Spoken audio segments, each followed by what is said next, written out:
Now students, in previous video we have already studied about the preparation method of alkane, and also we have seen the physical property in which we have seen the physical state, boiling point trend, and also the solubility of the alkane.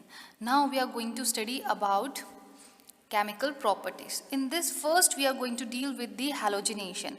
Halogenation का मतलब होता है addition of halogen. Carbon के अंदर हम एक hydrogen को remove करेंगे और हैलोजन को ऐड करेंगे. Now this process is also known as activation of alkane, क्योंकि जो एल्केन्स होते हैं हमने देखा था they are paraffin, they are less reactive, क्योंकि उनके बीच में सिंगल बॉन्ड है जो कि काफ़ी स्ट्रॉन्ग बॉन्ड है, they are not easy to break.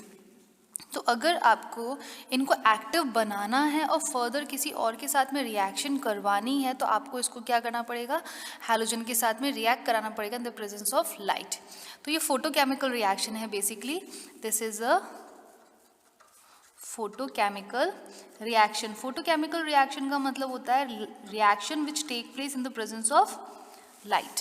ठीक है, तो देखिए होता क्या है इसके अंदर. CH4 that is methane react with Cl2 that is chlorine molecule in the presence of light.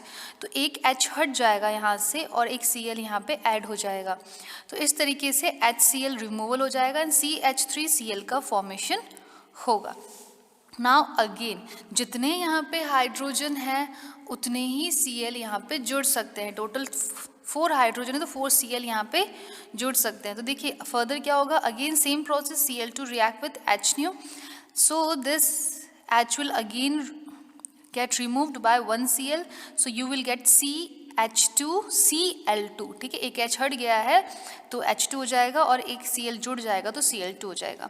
Now again आप इसको फर्दर सेम प्रोसेस से जब रिएक्ट करवाएंगे so again 1 H will be removed and 1 Cl will be added, so CHCl3. Again same process, so you will get CCl4, that is carbon tetrachloride. This is known as carbon tetrachloride. Carbon है और 4 chloride है, so carbon tetrachloride ये हमारे पास में मिल गया है. Now if we talk about the reactivity of halogen, हम हैलोजन की रिएक्टिविटी की बात करते हैं, then F2 shows maximum reactivity and I2 shows minimum reactivity. And if you talk about the alkane, तो जो एल्केन है उसके अंदर रिएक्टिविटी ऑर्डर जो है tertiary alkane is more reactive in compare to the 1 degree. Now इसके पीछे reason ये है बच्चों, क्योंकि ये जो रिएक्शन है ये फ्री रेडिकल रिएक्शन है. जो भी फोटोकेमिकल रिएक्शंस होती है वो फ्री रेडिकल रिएक्शंस होती है. इसका मतलब उसके अंदर फ्री रेडिकल का फॉर्मेशन होता है. ठीक है, कार्बन के फ्री रेडिकल का फॉर्मेशन होगा. और हमने रिएक्टिविटी के अंदर पढ़ा है, we have studied in the intermediates कि 3 degree free radical is more stable in compare to 2 degree and 1 degree.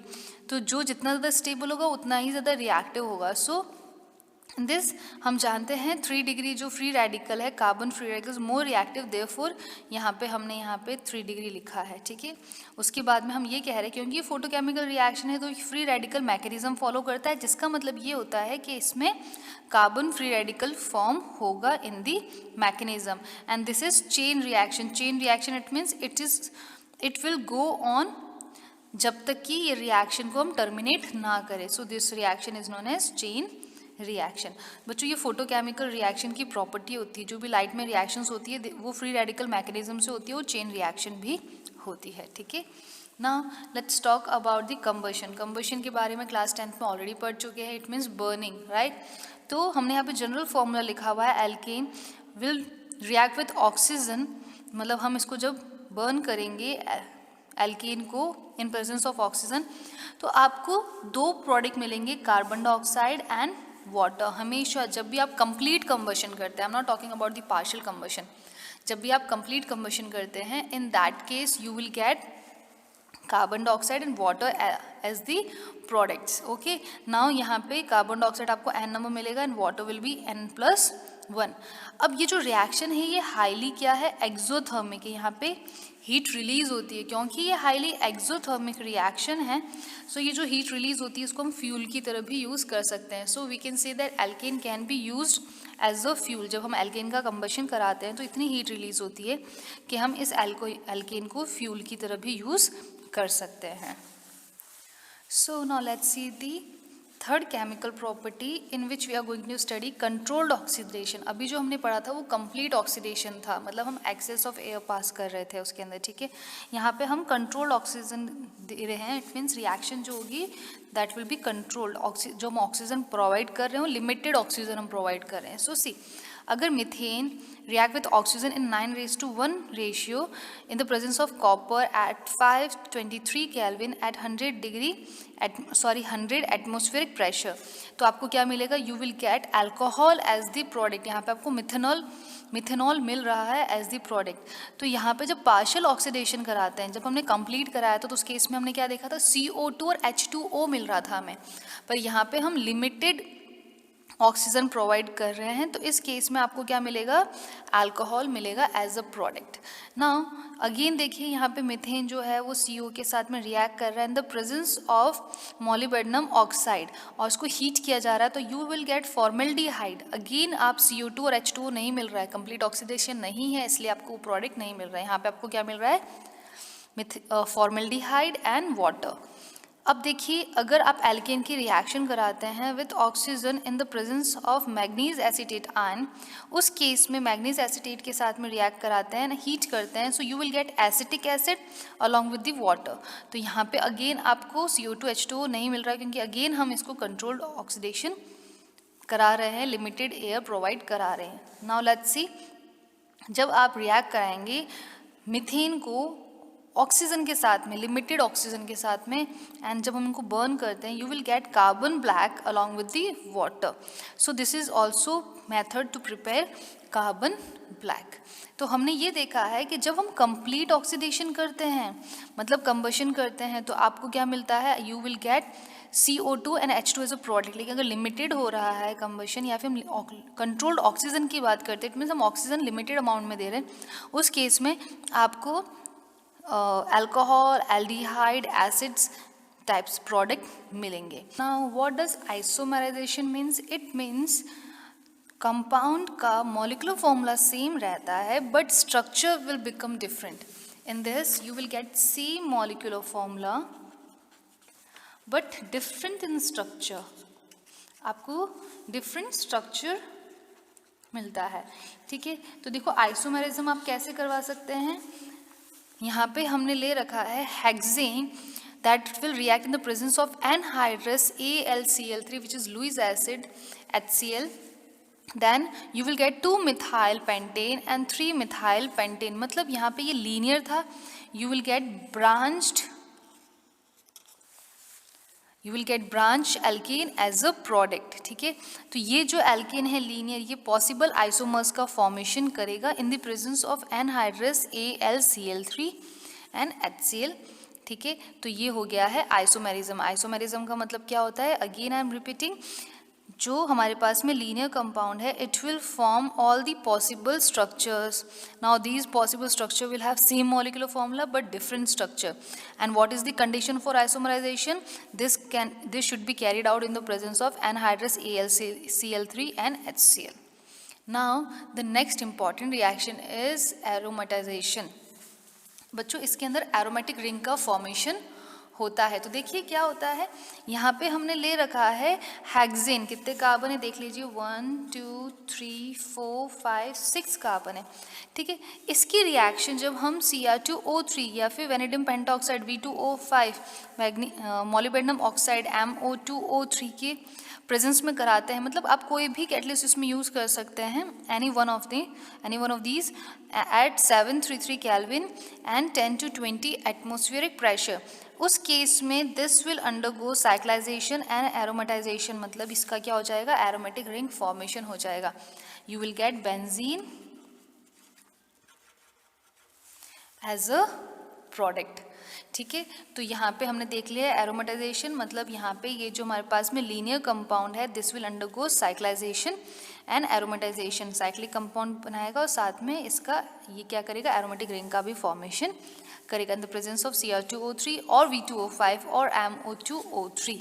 Next reaction is reaction with steam. तो बच्चों, जब आप एल्केन की रिएक्शन कराते हैं with the extreme hot form of water that is steam in the presence of nickel, then you will get CO and H2. So this CO and H2 are also known as water gas, इसको हम water gas भी कहते हैं, ठीक है। So methane react with steam in the presence of nickel, then it will form CO and H2 gas. Next हम देख रहे हैं पायरोलाइसिस। स्टूडेंट, पायरोलाइसिस का मतलब होता है डीकम्पोजिशन एट हाई टेम्परेचर। आप टेम्परेचर देखिए, जब किसी भी कंपाउंड को डीकम्पोज करते हैं, स्मॉल फ्रैगमेंट्स में डिवाइड करते हैं, उसको हम पायरोलाइसिस कहते हैं। Here instead of using high temperature we are using catalyst, ठीक है। तो देखिए क्या है, C12H26 को जब हम एल्केन को रिएक्ट करवाते हैं in the presence of PT, PD और nickel, any of the one catalyst, you will get fragments of this particular compound. आपको पॉसिबल फ्रेगमेंट्स मिलेंगे, नंबर्स ऑफ फ्रेगमेंट्स इस कंपाउंड के मिलेंगे, जिसमें अलग अलग नंबर ऑफ कार्बन्स होंगे। Now the last two reaction is nitration and sulphonation. Nitration के अंदर क्या होता है, addition of NO2, and sulphonation में क्या होता है, एडिशन ऑफ SO3H ग्रुप। तो देखिए क्या है, यहाँ पे हमने ले रखा है एल्केन C6H14, मैंने यहाँ पे H13 एंड H लिखा है because it will make reaction easier. तो यहाँ से क्या होगा, वाटर मॉलिक्यूल बाहर निकलेगा, so you will gate C6H13 NO2 नाइट्रोहेक्सेन का फॉर्मेशन करेगा along with the release of water. In the same way, the same reactant will react with sulfuric acid. पहले हमने नाइट्रिक एसिड की रिएक्शन कराई थी, now in sulfonation we are using sulfuric acid. So concentrate sulfuric acid की reaction जब आप alkene के साथ में कराते हैं at 400 डिग्री सेंटीग्रेड, तो अगेन क्या होगा, यहाँ से वाटर मॉलिक्यूल बाहर निकल जाएगा and you will gate C6H13 SO3H which is known as hexane sulfonic acid along with the release of water molecule. So these are the basic chemical reaction of alkene.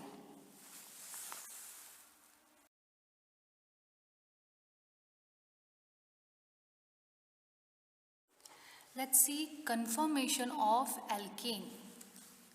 बच्चों, अब आपके सामने एक नया term आया है कन्फर्मेशन, तो इसको हम समझते हैं। देखिए, हम जब बात करते हैं एल्केन की, तो एल्केन के अंदर कार्बन कार्बन के बीच में सिग्मा बॉन्ड होता है, दैट इज सिंगल बॉन्ड होता है। Now this single bond can undergo rotation, मतलब जो कार्बन कार्बन के बीच में बॉन्ड्स हैं दे कैन रोटेट, इस तरीके से वो रोटेट कर सकते हैं, ठीक है, सिंगल बॉन्ड होने की वजह से। अगर डबल बॉन्ड है, ट्रिपल बॉन्ड है, मल्टीपल बॉन्ड है, then in that case rotation will be restricted. लेकिन अगर हम बात करते हैं सिंगल बॉन्ड की, then rotation is possible. It's not that rotation is completely free, but rotation is possible. अब हम ये क्यों बोल रहे हैं कि completely free नहीं है, क्योंकि बच्चों अगर हम बात करते हैं हम ड्राइंग ये स्ट्रक्चर कार्बन कार्बन की, तो इनके साथ कोई ना कोई एलिमेंट जुड़ा होगा, फॉर एग्जांपल हाइड्रोजन। तो ये हाइड्रोजन्स जो हैं इनके आसपास, इनमें इलेक्ट्रॉन्स होंगे बिकॉज बॉन्ड पेयर्स आते हैं। सो दिस बॉन्ड पे electron will restrict each other, और ये इजीली रोटेट करने नहीं देंगे, ठीक है। सो फ्री रोटेशन नहीं है, but air rotation is there. So we can say that carbon carbon bond, if they have single bond then they can rotate along their single bond, और जब वो rotate करेंगे along their single bond, so different spatial arrangement will be formed. जो atoms हैं, elements हैं, उनके different 3 dimension arrangement हमें मिलेंगे। ये जो different 3 dimension arrangement है, जिसको हम different spatial arrangement भी कहते हैं, they are known as conformations, conformers और rotamers, ठीक है। I repeat once again, carbon carbon single bond में रोटेशन पॉसिबल है। So because of this rotation you will get different 3 dimension arrangement of elements और atoms around the carbon, या फिर आप ये बोल सकते हैं you will get different spatial arrangement of the atoms around the carbon, and these different structures are called conformation, conformer और rotamer. So now let's see the conformers of ethane. हम ethane का कन्फॉर्मर देखते हैं।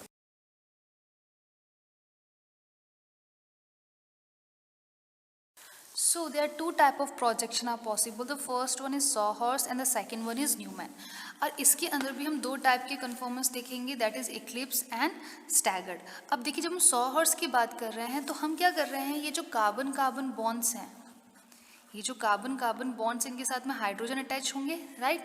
सो तो हम इन carbon carbon को जब side wise view देखते हैं, हम इनका हम क्या देखते हैं, साइड वाइज व्यू। अगर आप साइड से देखेंगे तो आपको दोनों कार्बन विजिबल होंगे। सो Sawhorse में आप क्या देखते हैं, साइड वाइज व्यू, ठीक है। तो जब हम साइड वाइज व्यू देखेंगे तो हमें कौन सा प्रोजेक्शन मिलेगा, यू विल गेट सॉहर्स प्रोजेक्शन। अब देखिए इसमें क्या है, ये हमारे पास में फ्रंट कार्बन, अब कार्बन को शो नहीं करते हैं, ये जो ट्रांजिशन पॉइंट होता है ये कार्बन होता है, ठीक है। ये फ्रंट कार्बन है, ये बैक कार्बन है। अगेन अगर इसकी हम बात करें तो यहाँ पे ये फ्रंट कार्बन है और ये बैक कार्बन जो हमारे सामने दिख रहा है हमें वो फ्रंट कार्बन है, ठीक है। यहाँ पे मैं लगा देती हूँ hydrogen hydrogen hydrogen and hydrogen. तो जब आप साइड वाइज व्यू देखते हैं, मतलब आप साइड से यहाँ से देख रहे हैं, सपोज एज अ ऑब्जर्वर आप यहाँ से देख रहे हैं तो आपको यहाँ पे और यहाँ पे कार्बन दिख रहा है। आप जब यहाँ से एज अ ऑब्जर्वर देख रहे हैं, ये पेन आप ऑब्जर्वर की तरह कंसीडर कीजिए, तो आपको यहाँ पे कार्बन दिख रहा है। तो हम जब साइड वाइज व्यू देखते हैं हमें दोनों ही कार्बन विजिबल होते हैं, ठीक है। तो देखिए यहाँ पे जब दोनों कार्बन के हाइड्रोजन सामने सामने हो, एकदम पैरेलल हो, if the hydrogen or the atom attached to the carbon are parallel to each other, अगर हम इन दोनों को देखें तो ये बिल्कुल पैरेलल है। अगर हम इन हाइड्रोजन को देखें तो ये दोनों हाइड्रोजन भी क्या है, बिल्कुल पैरेलल है। और अगर हम इन वाले हाइड्रोजन्स को देखें तो ये भी क्या है, बिल्कुल पैरेलल। तो जब दोनों कार्बन से अटैच ग्रुप बिल्कुल पैरेलल हो, एकदम सामने सामने हो एक दूसरे के, तो इस स्ट्रक्चर को हम बोलते हैं एक्लिप्स स्ट्रक्चर, ठीक है। एक्लिप्स फॉर्म है हमारे पास में। अब यहाँ देखिए आपको एक कार्बन एक हाइड्रोजन जब नीचे मिल रहा है फर्स्ट कार्बन का, तो बैक कार्बन का हाइड्रोजन आपको कहाँ मिल रहा है, ऑपोजिट डायरेक्शन में, देख पा रहे हैं आप। तो ये क्या हो गया, एंटी पोजिशन हो गई है। इसी तरीके से आप देखिए अगर आप इस हाइड्रोजन को देखते हैं, ये हाइड्रोजन यहाँ ऊपर मिल रहा है, तो इस तरफ हम देखेंगे तो हाइड्रोजन नीचे की तरफ मिल रहा है, ठीक है। ये ऊपर है बॉन्ड्स, ये क्या है, नीचे की तरफ है। सो ये हाइड्रोजन में ऊपर मिल रहा है तो ये दूसरा हमें नीचे की तरफ मिल रहा है, तो एंटी पोजिशन हो गया, ऊपर और नीचे एंटी पोजिशन हो गई, ठीक है। उसी तरीके से अगर हम इस वाले हाइड्रोजन में देखते हैं तो ये हाइड्रोजन हमें ऊपर दिख रहा है और ये हाइड्रोजन नीचे, अगेन ऊपर और नीचे, तो आपको क्या मिल जाएगी, एंटी पोजिशन मिल जाएगी। तो जब भी एंटी पोजिशन पे एटम्स अटैच्ड हो ऑफ द टू कार्बन्स, तो उसको हम बोलते हैं कि स्टैगर्ड फॉर्म है। ये कौन सा फॉर्म है, स्टैगर्ड। तो यहाँ लिख देती हूँ, in this case anti position will be there, ठीक है। दोनों कार्बन के जो हम एलिमेंट्स को कंसीडर करते हैं वो एंटी पोजीशन पे होंगे और ये क्या होंगे, सेम पोजीशन पे होंगे, मतलब हम बोल सकते हैं पैरेलल होंगे एक तरीके से, ठीक है। तो यहाँ पे हमने देख लिया है सॉहर्स क्या होता है, साइड वाइज व्यू होता है, फर्स्ट पॉइंट। अब हम इसमें भी दो टाइप दिखाएंगे, एक्लिप्स में स्टैगर्ड। एक्लिप्स में क्या होगा, दोनों कार्बन के जो एटम्स हैं वो एकदम सामने सामने होते हैं, और स्टैगर्ड में क्या होता है, एंटी पोजीशन पे होते हैं। तो ये हो गया हमारे पास में सॉहर्स के अंदर एक्लिप्स एंड स्टैगर्ड फॉर्म। अब हम न्यूमैन देखेंगे कि न्यूमैन का कौन सा व्यू है, और फिर उसमें हम एक्लिप्स और स्टैगर्ड को फिर से स्टडी करेंगे। सी हम जब यहाँ पे देख रहे हैं ये न्यूमैन प्रोजेक्शन, बच्चों न्यूमैन प्रोजेक्शन में क्या होता है, आप फ्रंट से देखते हैं, कार्बन कार्बन अटैच है तो आप एकदम यहाँ सामने से देख रहे हैं। अगर आप सामने से देखेंगे आपको ये कार्बन तो दिखेगा, बट ये बैक वाला कार्बन नहीं दिखता है। तो ये कौन सा व्यू है, ये फ्रंट व्यू है। आप क्या कर रहे हैं, सामने से देख रहे हैं। वहाँ पे हमने साइड वाइज देखा था, यहाँ हम सामने से देख रहे हैं। तो देखिए यहाँ पे जब हमने ये सर्कल बनाया और ये जो फर्स्ट हमने यहाँ पे डॉट बनाया है, इस डॉट से आप देखिए हमने 3 बॉन्ड्स अटैच किए हैं। तो देखिए ये कार्बन है, इस कार्बन से 3 हाइड्रोजन अटैच है, उसके जस्ट पीछे क्या है, दूसरा कार्बन है। सो इन दिस हमने ये जो डॉट बनाया है, मैंने यहाँ पे जो कार्बन बनाया है डॉट, ये हमारे पास में फ्रंट कार्बन है, और जो सर्कल है हम इसको बैक कार्बन से शो करते हैं। तो देखिए ये फर्स्ट कार्बन है फ्रंट कार्बन, और ये सर्कल बैक कार्बन। जो फ्रंट कार्बन है इसके बॉन्ड हमने डायरेक्टली इससे बॉन्डेड दिखाए हैं, ठीक है। जैसे हमारे पास में क्या है, ये फ्रंट कार्बन, इसका हाइड्रोजन हाइड्रोजन हाइड्रोजन, तो ये डॉट है ये हमारे पास में फ्रंट कार्बन है, और इससे हाइड्रोजन हाइड्रोजन हाइड्रोजन अटैच्ड है, ठीक है। अब ये जो सर्कल है, ये सर्कल हमारे पास में क्या है, बैक कार्बन, ठीक है। और ये जो डॉट हमने शो किया ये क्या है, फ्रंट कार्बन, ठीक है। तो यहाँ पे क्या हो जाएगा, ये डॉट फ्रंट कार्बन है, इसके आपने 3 हाइड्रोजन शो कर दिए, इसके जस्ट पीछे कार्बन से ये बॉन्डेड है, तो सर्कल बैक कार्बन। अब इस बैक कार्बन के जो आप बॉन्ड्स दिखाएंगे बच्चों, ये आपको सेंटर से नहीं दिखाना, आपको इस सर्कल के एंड पॉइंट से दिखाना है। तो यहाँ पे एक हाइड्रोजन, ये डॉटेड से दूसरा हाइड्रोजन, डॉटेड से तीसरा हाइड्रोजन, डॉटेड बनाया रेड कलर से, ये हमारे बैक साइड के हाइड्रोजन है। अब अगेन अगर आप देखेंगे बच्चा, तो ये जो फर्स्ट कार्बन, जो फ्रंट कार्बन का हाइड्रोजन है और जो बैक कार्बन का जो हाइड्रोजन है, ये बिल्कुल पैरेलल है। अगर आप ये फ्रंट का देखें और बैक का देखें, अगेन ये भी पैरेलल है। ये फ्रंट देखें और ये बैक देखें, तो ये क्या है, पैरेलल है, एक दूसरे के पीछे है। हमने थोड़ा सा डिस्टेंस शो किया इन ऑर्डर टू डिफाइन कि भी पीछे भी एक हाइड्रोजन है कार्बन के साथ, ठीक है। तो ये जब पैरेलल है तो ये स्ट्रक्चर कैसा होगा, एक्लिप्स्ड होगा। इन द सेम वे देखिए, अब ये जो हमने डॉट बनाया है, this is the front carbon, ये सर्कल जो है ये बैक कार्बन है। फ्रंट कार्बन से ये 3 हाइड्रोजन अटैच्ड है, ठीक है। बैक कार्बन से क्या है, ये रेड वाले जो मैंने बनाए हैं 3 हाइड्रोजन अटैच है, और फ्रंट कार्बन बैक कार्बन भी आपस में अटैच्ड है। अब देखिए, अगर आप बात करते हैं फ्रंट कार्बन का हाइड्रोजन अगर यहाँ पे है तो बैक कार्बन का हाइड्रोजन कहाँ है, एंटी पोजिशन पे। ये ग्रीन कलर से हमने फ्रंट कार्बन का हाइड्रोजन बनाया था, तो बैक कार्बन का हाइड्रोजन कहाँ है, एंटी पोजिशन पे। फ्रंट का हमने अगेन ये ग्रीन कलर से बनाया था, तो बैक कार्बन का हाइड्रोजन कहाँ है, इस तरफ। तो ये क्या हो गया, एंटी पोजिशंस हो गई है। तो एंटी पोजिशन में हमें क्या मिलेगा, स्टैगर्ड फॉर्म, ठीक है। तो बच्चों न्यूमैन प्रोजेक्शन में क्या होता है, फ्रंट कार्बन को आप डॉट से शो करते हैं और ये उसके हो गए बॉन्ड, बैक कार्बन को आप सर्कल से शो करते हैं, ठीक है। और अगर आपके पास इक्लिप्स्ड है तो आप इसके जस्ट पीछे इस तरीके से बॉन्ड शो करेंगे तो इक्लिप्स्ड हो जाएगा। और अगर हम मान लीजिए कि फ्रंट कार्बन है, ये बैक कार्बन है, तो फ्रंट कार्बन की ये हमारे पास में बॉन्ड हो गए। और अगर आपको बैक कार्बन बनाना है जिसकी एंटी पोजीशन है, तो एक अगर बॉन्ड यहाँ जा रहा है तो दूसरा कहाँ जाएगा, पीछे वाले का यहाँ। अगर फ्रंट का यहाँ जा रहा है तो पीछे वाले का कहाँ जाएगा, इस तरफ। अगर फ्रंट का जा रहा है यहाँ पे तो पीछे वाले का कहाँ जाएगा, इस तरफ। तो इस तरीके से एंटी पोजीशन जब हमें मिलती है तो उसको हम क्या बोलेंगे, स्टैगर्ड। तो ये जो फॉर्म होता है जिसमें आप फ्रंट कार्बन को डॉट से और बैक कार्बन को सर्कल से शो करते हैं, this is known as front view, और इसको हम बोलते हैं न्यूमैन प्रोजेक्शन। अगेन इसमें आप फ्रंट, इसमें इक्लिप्स्ड और स्टैगर्ड आप बता सकते हैं, ठीक है। तो इन शॉर्ट हम ये बोल सकते हैं कि sawhorse is a side wise view, Newman is the front view. Staggered eclipse की हम बात करते हैं दोनों ही केस में, तो स्टैगर्ड के अंदर दोनों कार्बन के जो एटम्स हैं वो पैरेलल होंगे, बॉन्ड्स जो होंगे वो पैरेलल होंगे। और अगर हम स्टैगर्ड की बात करते हैं तो दोनों कार्बन के जो बॉन्ड्स हैं वो एंटी पोजिशंस पे होते हैं, बॉन्ड पेयर्स क्या होते हैं, एंटी पोजिशन पे होते हैं। So this is about sawhorse and Newman projection. अब बच्चों इसके अलावा एक और फॉर्म होता है जिसको हम बोलते हैं स्क्यू फॉर्म। तो वो फॉर्म क्या होता है, when we talk about the skew, तो स्क्यू उसको गॉशे फॉर्म भी कहते हैं, और ये इन दोनों के बीच का फॉर्म होता है। मतलब अगर आपको प्योर एक्लिप्स और प्योर स्टैगर्ड के अलावा कोई दूसरा फॉर्म मिलता है तो उस केस में हम उसको क्या बोलते हैं, स्क्यू फॉर्म। तो हम उसको भी देख लेते हैं एक बार। So skew form is intermediate form. अगर एक्लिप्स और स्टैगर्ड के बीच में कोई आपको स्टेट मिलती है तो वो क्या होगी, स्क्यू फॉर्म। फॉर एग्जाम्पल मैं कंसीडर कर लेती हूँ, ये मेरा फ्रंट कार्बन है और ये बैक कार्बन है। फ्रंट कार्बन के हाइड्रोजन मुझे कुछ तरीके से अटैच्ड है। अब जो बैक कार्बन के जो हाइड्रोजन्स हैं वो कोई रैंडम पोजीशन पे, मतलब ना तो वो एकदम पैरेलल हो ना तो एंटी हो, ठीक है, कुछ इस तरीके से आपको मिल जाए।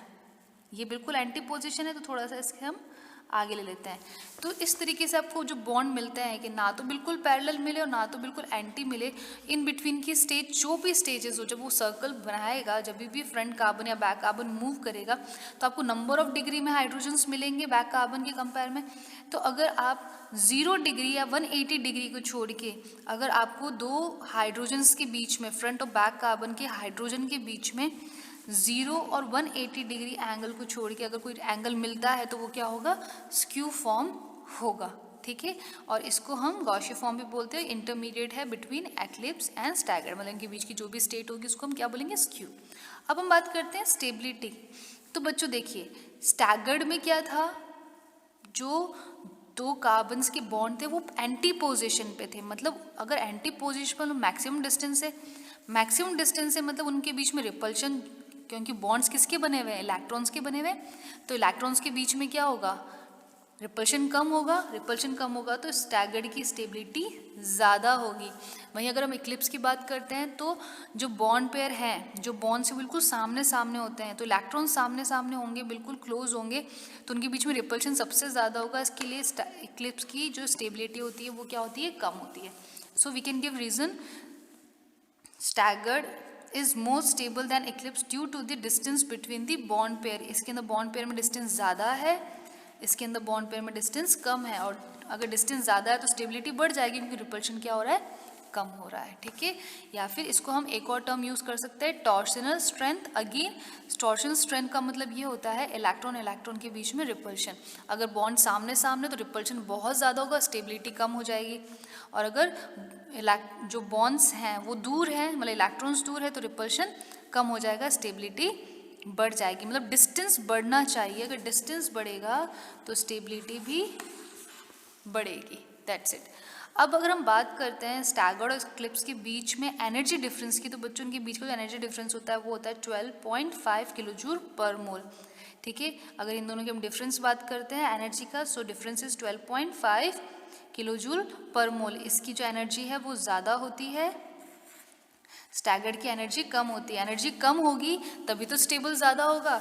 एनर्जी और स्टेबिलिटी के बीच में इन्वर्सली प्रोपोर्शन का रिलेशनशिप है, जिसकी स्टेबिलिटी ज़्यादा है उसकी एनर्जी उतनी ही कम होगी। मतलब अगर हम एनर्जी की बात करते हैं तो स्टैगर्ड की एनर्जी कम है और इक्लिप्स की एनर्जी ज़्यादा, because stability and energy are the inversely proportion to each other. So this is all about the conformers and the conformers of ethane, जिसमें हमने सॉहर्स एंड न्यूमैन के बारे में पढ़ा है, स्टैगर्ड, इक्लिप्स एंड स्क्यू के बारे में पढ़ा है। सो this is all about the conformers. Now let's see the alkenes.